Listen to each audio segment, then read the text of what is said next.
Dito mo na nagkaka-idea na siya na medyo nasa alanganin siya sa oras na to. Ito na yung oras para gawin natin saranggola yung tropa natin. Min, narinig mo ba ako? Kamusta yung nararamdaman mo ngayon? Feeling ko lumulutang tayo. Lumulutang? Tama yung feeling mo. Sa tingin mo, nasan ka na ngayon? Nasa Visayas. Visayas? Cebu. Cebu? Mag-relax ka lang and enjoy the show.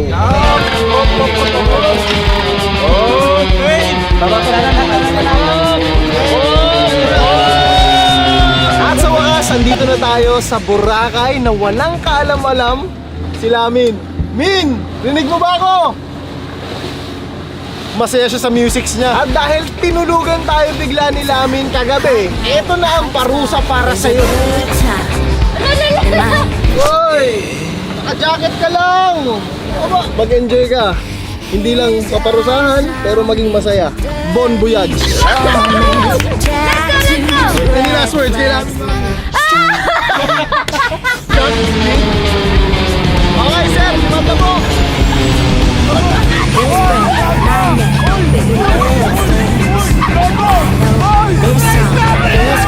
Buksan mo na! Yung blindfold mo!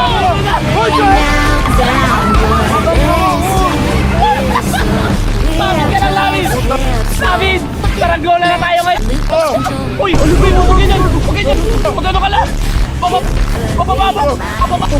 Lamin! Umiikot siya! Umiikot! Lamin! Umiikot! Umiikot! Kinabahan ako doon, pero okay na si Lamin!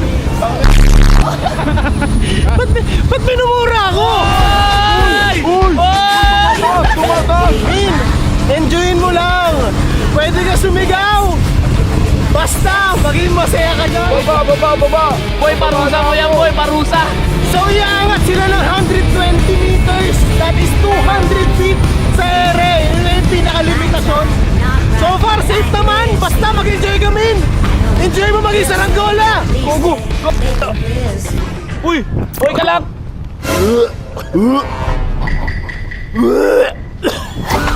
Pati ako nagsusuka na yan! Ayaw ko ito marinig! Taas na natin! Ang layo nila, boy!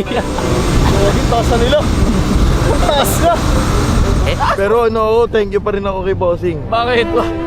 Ang parusa pala to. Sinabi niya na mga kayo na, boy, ano lang to? Parusa pero mahal ka niya. Ano to, masaya pero mahal ka niya. Sino unang magpatalo? Yung pala yung parusa.